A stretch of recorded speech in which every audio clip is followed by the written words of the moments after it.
మీ నీ పెయిన్స్ జాయింట్స్లో కాదు, మీ స్టమక్లో స్టార్ట్ అవుతుంది తెలుసా? మీకు కూడా arthritis, joint stiffness, body X ఉంటాయా? చాలా మటుకు ఇది కడుపులో ఒక చిన్న ప్రాబ్లం వల్ల స్టార్ట్ అవుతుందండి. అండ్ ప్రతిరోజు ఈ పెయిన్ ఇంకా వర్సన్ అవుతూనే ఉంటుంది. ముందు రోజుల్లో ఆహారం చాలా సింపుల్గా ఉండేదండి. కరెక్ట్ టైంకి తినేవాళ్ళు, ఫ్రిడ్జ్ లేవు స్టోరేజ్కి, బాగా నడిచేవాళ్ళు, సో డైజెషన్ స్మూత్గా ఉండేది. కానీ ఇప్పుడు processed snacks, late night tiffins, antibiotics, stress ఇవన్నీ మన స్టమక్ లైనింగ్ని డ్యామేజ్ చేస్తాయండి.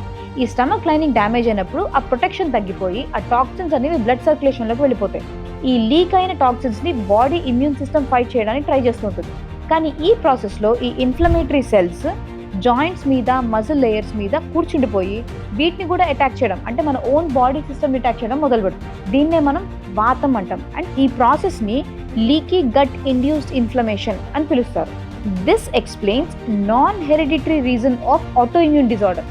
అంటే చాలామంది పేషెంట్లు మా ఇంట్లో ఎవరికి కీళ్ళవాతం లేదండి, మరి నాకెందుకు వచ్చింది అని అడుగుతారు. So this is one of the reasons. దీనికి మీరు పైన ఎన్ని ఆయిల్స్ రాసినా, పూసినా, ఫిజియోథెరపీలు చేసినా, పెయిన్ కిల్లర్స్ వేసుకున్నా మళ్ళీ వచ్చేస్తుంది. సో స్టమక్ని మనం హీల్ చేయడం అనేది చాలా ఇంపార్టెంట్. అంటే ఫ్రెష్లీ ప్రిపేర్డ్ మీల్స్ తినడం, హోల్ గ్రెయిన్స్ తినడము, అండ్ షుగర్ తగ్గించడం, ప్రోబయాటిక్స్ని ఇంక్లూడ్ చేయడం. ద చీపెస్ట్ వన్ ఇస్ పెరుగులు, మజ్జిగలు తీసుకోవడం, అండ్ అవాయిడ్ యూజింగ్ యాంటీబయాటిక్స్. అత్యంత అవసరం అయితే యాంటీబయాటిక్స్ వాడండి. Because strong joint starts with a healthy gut.